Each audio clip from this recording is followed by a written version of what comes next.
Hello again everyone. The Viltrox lens company offers some of the best value autofocus lenses on the market today, and that includes this new lens from them, the AF40mm f2.5, and at a price of only $158 this has to be one of the least expensive autofocus lenses on the Nikon Z system today. If it's any good, then this thing could be a serious bargain. It's currently just coming out on Nikon Z, but I imagine it'll migrate to some other camera systems pretty soon. It offers a full frame image circle.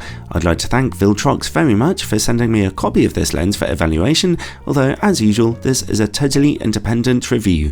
40mm on full frame is incredibly useful and very close to the perspective of the human eye. A wide angle, but still tight enough to draw a little attention to your subject, and f2.5 is just a little brighter than usual for a budget prime optic, making it handy even for all kinds of general purpose shooting. The lens's construction is dead simple, but it doesn't feel too low quality. Although it weighs about 200 grams, it does feel solid enough in your hand. It's based on a metal lens mount with a USB-C port for firmware updates, but there's no weather sealing here. Then comes the lens's only control point, a plastic focus ring, which turns extremely smoothly. The lens's manual focus response was precise enough, although rather slow. Here you can see that the lens suffers from only a small amount of focus breathing, so that's a small advantage. The lens's autofocus motor works accurately with an almost silent whirring sound, and it's not too slow either. The lens has a small 52mm filter thread, and it comes with a small plastic lens hood. It does not feature image stabilization. Overall, considering the lens's rock bottom price, the build quality here is absolutely fine. So let's take a look at image quality. I'll be testing it today on a Nikon Z7 camera with its 45MP sensor. In-camera corrections are turned on. At f2.5, picture quality in the middle is very sharp, although not perfectly sharp. Contrast is good. Let's take a look in the corners. Wow, they're lovely and sharp too, that's impressive, although again contrast is a little lower here and the corners are also a little dark. Stop down to f4 and those corners are excellent, and at f5.6 image quality from corner to corner is essentially perfect. Stop down as far as f11 and a little softness creeps in due to the effect of diffraction, and f16 looks especially soft. Overall though, for a low budget lens this is a great performance really, although more expensive 40mm optics will offer just a little more sharpness and contrast at their brightest apertures. Okay, let's turn off in-camera corrections and take a look at distortion and vignetting.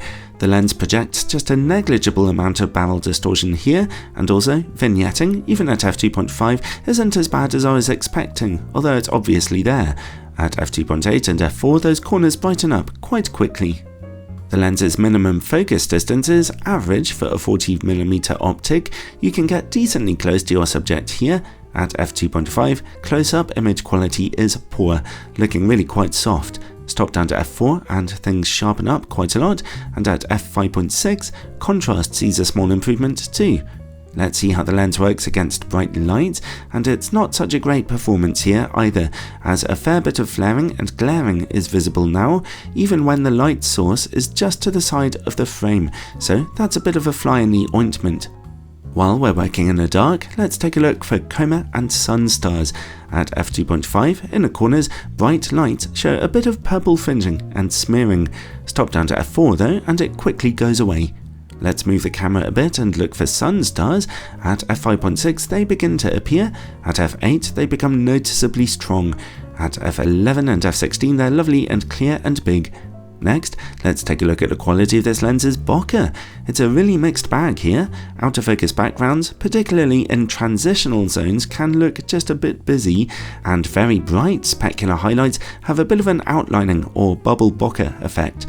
Ultimately, I found this lens's bokeh quite interesting, although it won't be for everyone. And finally, related to bokeh comes longitudinal chromatic aberration. At f2.5, as you can see, it's really strong here. At f4 it's reduced, and at f5.6 virtually gone. Overall, this new Viltrox lens may have a few optical niggles. There are better 40mm options out there, but it is generally very good, decently sharp, and for $160 it's certainly excellent value. I can see loads of Nikon owners picking up this one, so it certainly does come recommended.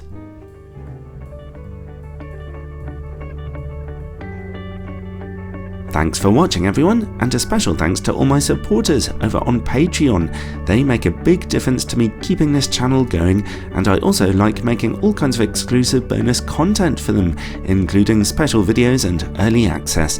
Check it out in the description below, and ciao for now everyone.